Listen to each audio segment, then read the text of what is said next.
tardes. El día de hoy les vamos a hablar acerca de los principales temas de teoría general del derecho. Mi nombre es Jorge Durán. Me presento, soy el alumno Guillermo Granero Ortiz. Yo soy Ana Domínguez. Esta información fue sacada del libro Introducción al Estudio del Derecho, autor Eduardo García Maínez, de Editorial Córdoba.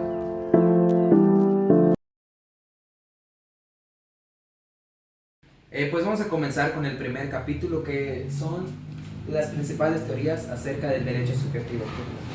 Pues yo sobre la tesis de Bernardo Winchell. Él nos menciona que el derecho subjetivo es un poder del señorío de la voluntad, es decir, se refiere a que cada individuo debe de tener por su propia voluntad, valga la redundancia, para poder ser reconocido por el orden jurídico. De igual manera, se utiliza en dos sentidos. La primera es el derecho subjetivo o la facultad de exigir un determinado comportamiento positivo o negativo. Y el derecho objetivo, que es básicamente el sujeto a quien la norma debe de proteger. Lo que acaba de mencionar mi compañero Jorge lo critica Kelsen, que dice que la emprende Kelsen en su obra Problemas capitales de la teoría jurídica del Estado, publicada en 1911. Hablaremos sobre la tesis de Rodolfo Jering, que él expone en la doctrina de su segundo libro, que es el espíritu del derecho romano. El interés representa el elemento interno, la acción, y al protector del derecho subjetivo. O sea, esto lo define en consecuencia como un interés que es jurídicamente protegido. En la teoría de Rodolfo Jering nos da la definición de bien, valor e interés. Dice que bien es cualquier cosa que posea utilidad para un sujeto. El valor es la medida de la utilidad de un bien y el interés, valor en su relación peculiar con el individuo y sus aspiraciones. La segunda teoría es la ecléctica y el autor es Jorge Jelinek. Básicamente él se refiere a todo el interés que todo individuo debe tener en el orden jurídico. Igual nos menciona que en su crítica pues es por el autor Eduardo García Maínez y nos habla sobre el error que consiste en pensar que basta una síntesis de elementos dirigentes para que logre una doctrina correcta o verdadera. Listo. Ahora hablaremos sobre la tesis de Kelsen. Dice, el derecho subjetivo es el mismo derecho objetivo que en relación con el sujeto es cuya declaración que la voluntad depende de la aplicación de un acto coactivo estatal que está señalado sobre la norma. Bueno, pues con esto concluimos el primer capítulo.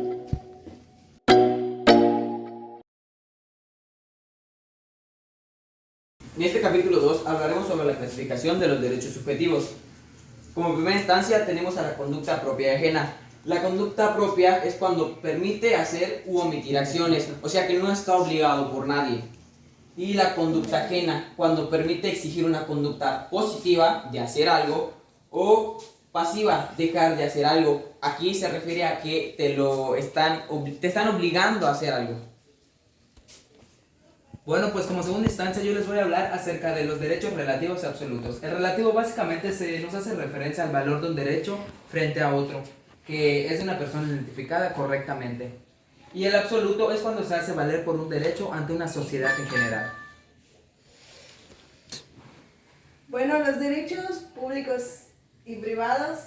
El público es cuando se trata de facultades que se hacen valer frente al Estado y representan los límites que éste se impone a sí mismo. Y los privados es cuando se tratan de las facultades que se hacen valer frente a particulares, pero en este caso se ejercen relaciones con terceros o frente al Estado, actuando no como ente soberano, sino como un acto jurídico más.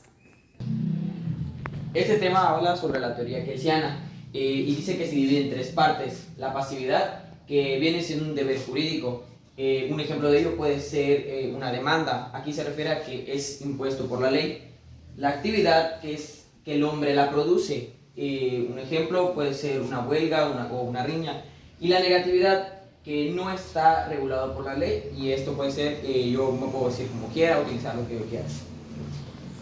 Ahora les voy a hablar sobre el obligado y el pretensor. Básicamente el obligado es el que tiene la responsabilidad de cumplir la orden por el estipulado.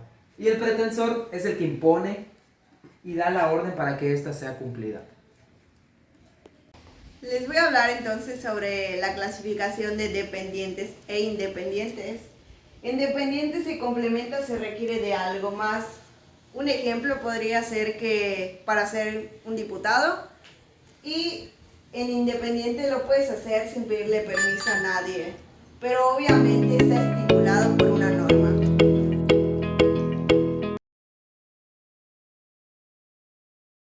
Ahorita vamos a empezar con el tercer capítulo, que se titula El derecho real y el derecho personal.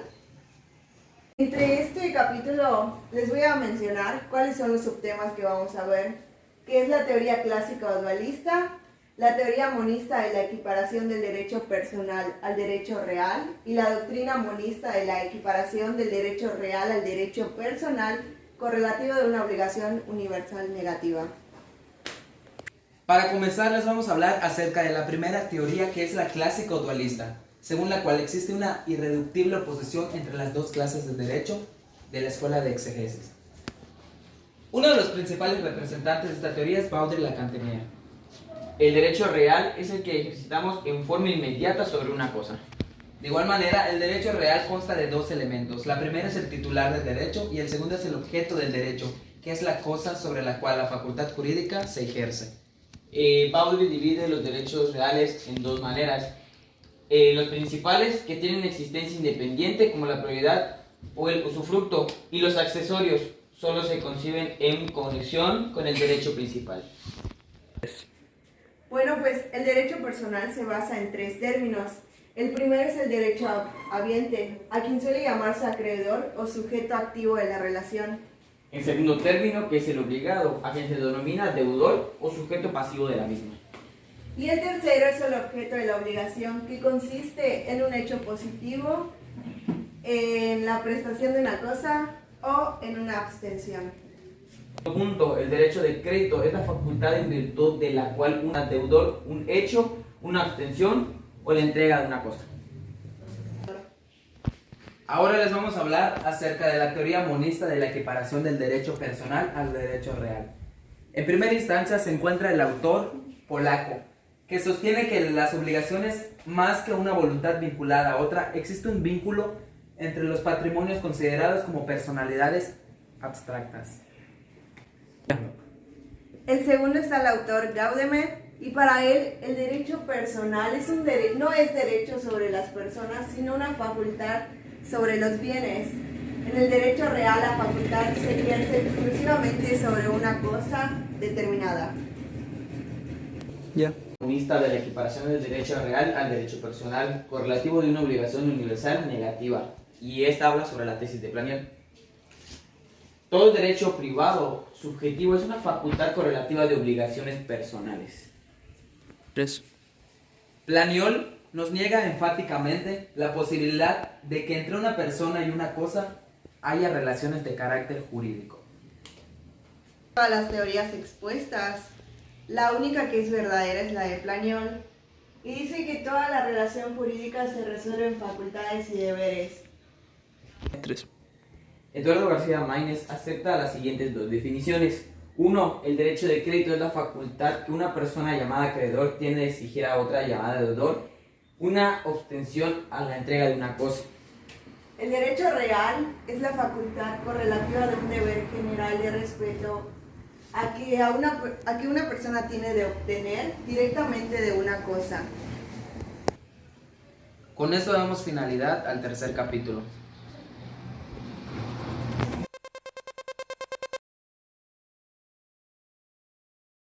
En el cuarto capítulo les vamos a hablar sobre el derecho de libertad.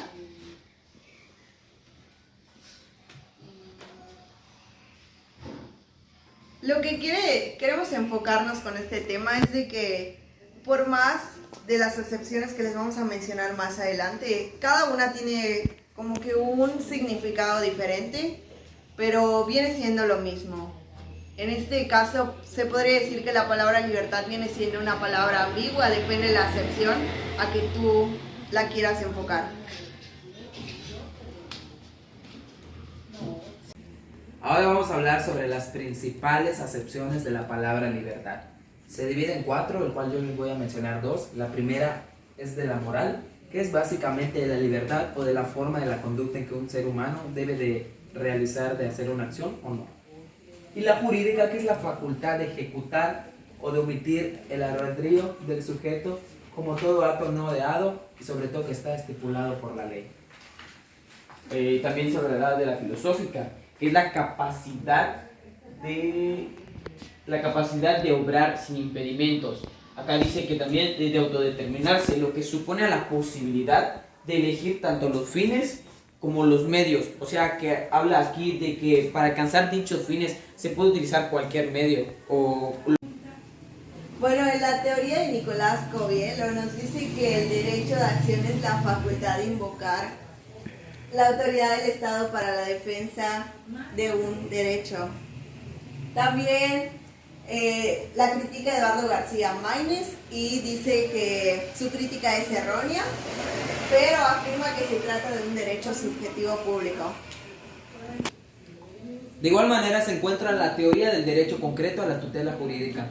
Básicamente nos coincide que la acción como derecho a sentencia favorable puede equipararse al concepto de Boulou, que ve en la acción un derecho a sentencia jurídica, o más bien justa. El autor es Hans Bow y la crítica la realiza Maínez, que nos menciona que la tesis de la acción como derecho concreto a tutela jurídica no explica Sobre la teoría de la acción como derecho potestativo, la expectativa de un bien de la vida garantizada por la voluntad del Estado. Este autor es Weisman Chovenda. Y la crítica Maínez, que dice que resulta inaceptable porque, en primer término,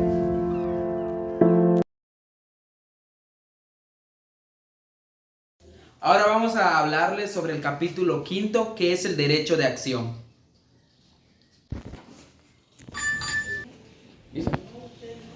hablaremos sobre la función jurisdiccional, que es cuando la solución de controversias en general queda encomendada al poder público, y ahí es donde entra la función jurisdiccional. Según Dor Reis, nos menciona que la función de los jueces básicamente es definirse como la adaptación de una regla general del derecho de un caso regular, donde se obliga a los particulares y se hace efectiva por medio de la coacción. La actividad administrativa tiene como fin especial la satisfacción directa de los intereses públicos garantizados. Como alguna de las características del derecho de acción se encuentran que es la facultad de pedir órganos jurisdiccionales a la aplicación de normas en casos concretos con el propósito de una declaración y situación jurídica.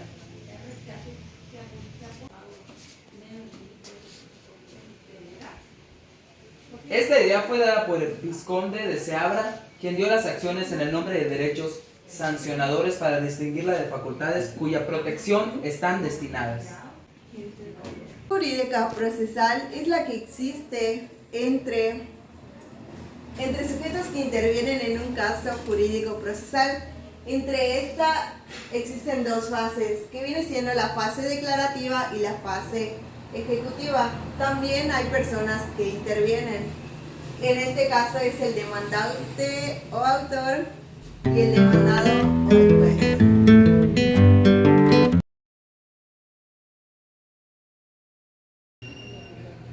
Ahora nos vamos con el capítulo sexto, que es la noción del deber jurídico. El deber jurídico como una consecuencia del derecho. Las normas jurídicas contienen de manera necesaria determinadas consecuencias del derecho que pueden consistir en el nacimiento, modificación o extensión de facultades y deberes. De igual manera, los autores Jelinek y Kelsen dicen que el deber jurídico es un estudio especial paralelamente a la discusión sobre el derecho como facultad normativa. Y existen dos tendencias fundamentales. La primera está presentada por doctrinas que identifican el deber jurídico y deber moral. Y la segunda sostiene la independencia de ambas normas. Ahora hablaremos sobre el deber jurídico como la obligación ética indirecta. Acá nos dice que para que una regla de acción se pueda obligar es necesario que sea autónoma, es decir, que debe tener un origen de voluntad. Y los procedimientos autónomos están capacitados para transformar los mandatos legales en normas verdaderas. Y Kant nos dice que esta tesis resulta de un deber jurídico como una obligación ética e indirecta. Bueno, pues en la tesis de Lau nos dice que es el orden positivo en un conjunto de normas heterónomas. También nos menciona que los particulares y la ciencia del derecho no son los esclavos del autor de la ley. Es por eso que se menciona que son los jueces, quienes aún en el caso de que tengan que doblegarse ante la fuerza externa, son los llamados a resolver a cada momento nuevamente si aquello se les ha ordenado dicha fuerza es bueno. Y se refiere que si hay normas jurídicas auténticas tendrán que ser necesariamente autónomas. Además se encuentra la crítica de la tesis kantiana de la teoría de la voluntad. Según Kant, es un precepto moral de deber ser a la propia ley de la voluntad la expresión de su verdadera tendencia. La esencia metafísica nos menciona que la voluntad escrita cabalmente está en la legislación. Resulta intuitiva la relación entre el deber y el querer. El deber no determina ya la voluntad, sino al deber, ya que prevalece como subordinado. Y finalmente, la tesis del subjetivismo trascendental hace posible la libertad, releva que la doctrina kantiana de la autonomía es falsa. Crítica de la tesis de Lau. La validez de las normas jurídicas no depende de la voluntad de los obligados, pero la voluntad se entiende al querer empírico. Lau tiene razón al decir que el hecho de que un legislador me ordene algo, pero que no esté obligado a obedecer la legislación autónoma, sería objetivamente válida únicamente en la hipótesis en que el legislador fuera infalible. Las axiomas, las cuales son la axioma de inclusión, la de libertad, la de contradicción, de exclusión y de identidad. La de inclusión dice que todo lo que está jurídicamente ordenada está jurídicamente permitido. La de libertad es la de jurídicamente permitido no está jurídicamente ordenado. La de contradicción es la conducta jurídicamente regulada que no puede estar prohibida pero tampoco permitida.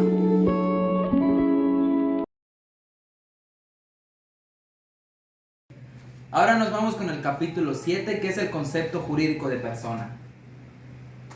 Como definición, se da el nombre de sujeto de persona a todo ente capaz de poder tener facultades, pero también deberes. La persona jurídica se divide en dos, en física y moral. El primer término corresponde al sujeto jurídico que nos da el nombre. El segundo se da a las asociaciones dotadas en personalidad. Las principales acepciones del vocablo poseen simples acepciones, siendo las más importantes la jurídica y la moral. También en el lenguaje teatral se usaban las expresiones personam, genere, agere, entre otras. Ahora les vamos a hablar sobre la libertad jurídica en sentido positivo y negativo. Yo les voy a hablar sobre la negativa. Esta es la facultad de hacer o de omitir aquellos actos que no están ordenados ni prohibidos. De igual manera se refiere siempre a la conducta y ejecución de la omisión de aquellos actos que son claramente potestativos. Ahora se hablará en sentido positivo, que es la facultad que toda persona tiene de optar entre el ejercicio y el no ejercicio de sus derechos subjetivos. Acá habla de que no existe la posibilidad de que la norma se pueda cumplir. Acá sea como sea, siempre se va a buscar una forma para que esta norma tenga su propósito. En la definición de libertad jurídica, según Kelsen, se nos habla sobre un simple reflejo, el cual está impuesto a todo el mundo. Y esto quiere decir que si el sujeto quiere ejecutarlos y también de no exigir si el sujeto no los quiere ejecutar. De igual manera, pues básicamente nos menciona que lo permitido es todo lo que está ordenadamente jurídico, que es lícito, y lo que está prohibido, que es de manera ilícita. La conducta lícita es obligatoria cuando se permite su ejecución y se prohíbe su omisión potestativa, cuando no solo se autoriza su ejecución, sino también su omisión. Podemos decir que es lícita cuando hay ejecución de los actos ordenados, la omisión de los prohibidos y la ejecución y la omisión que no están ni ordenados ni prohibidos. Y cuando es ilícita, que es la omisión de los actos ordenados y la ejecución de los prohibidos.